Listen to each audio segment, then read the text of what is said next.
which one of the arguments do you think for God's existence is the best one? Or best one according to you, right? Like the one you like and you think is pretty good. Yeah. Probably a version of the contingency argument is probably one of my favorites. So, yeah, I'd probably say a version of the contingency argument. So, for the audience, there's a distinction between contingent things and necessary things. So contingent things exist, but they didn't have to exist. They didn't have to be in reality. It's not necessarily the case that they're in reality. They could have failed to exist. So like this water bottle, I've got this water bottle here. Presumably, this thing isn't a necessary being. It didn't have to be in reality. Someone might not have ever made it. I could destroy it, etc. So it doesn't have to be in reality. Lots of things around us are like that. Moreover, at least in general, when we look at these sorts of contingent things that could have failed to exist, they have explanations. They have explanations outside of themselves. So something made this, right?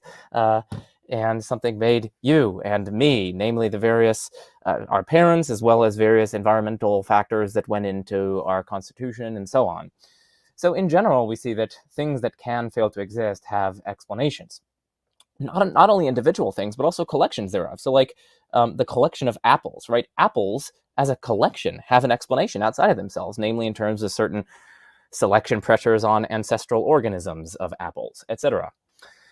So both individual contingent things and collections of contingent things, at least in general, we witness them having explanations. And you might think, in addition to this widespread inductive support that we have for it, experiential support that we have for it, it's also intuitive, you might think. Like, if something or a collection of things genuinely could have failed to be in reality, there's a kind of puzzlement, there's a kind of mystery as to why they are in fact in reality.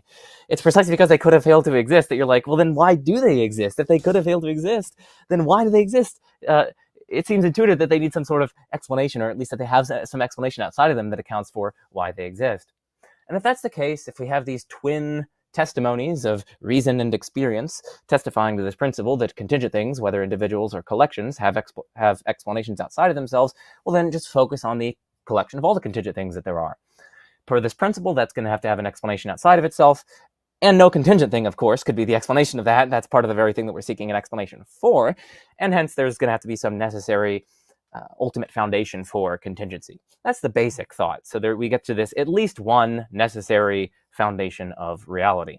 Now, proponents of the argument, I think, are sometimes a little bit too swift in identifying that necessary foundation with God. But, at least it takes us a step closer, right?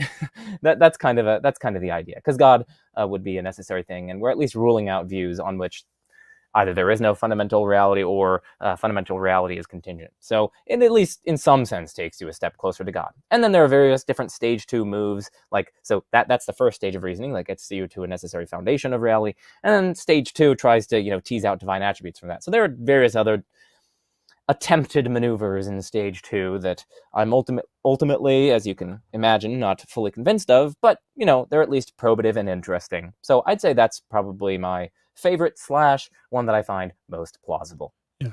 Stage 2 being like what sort of a thing would this necessary thing be? Yeah, thing or things, because we want to leave it open whether or not it's one. Yeah. Correct.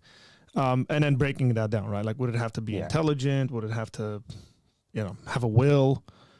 Things of that sort. And then you work yourself backwards, you could say, depending on your starting point. Yeah.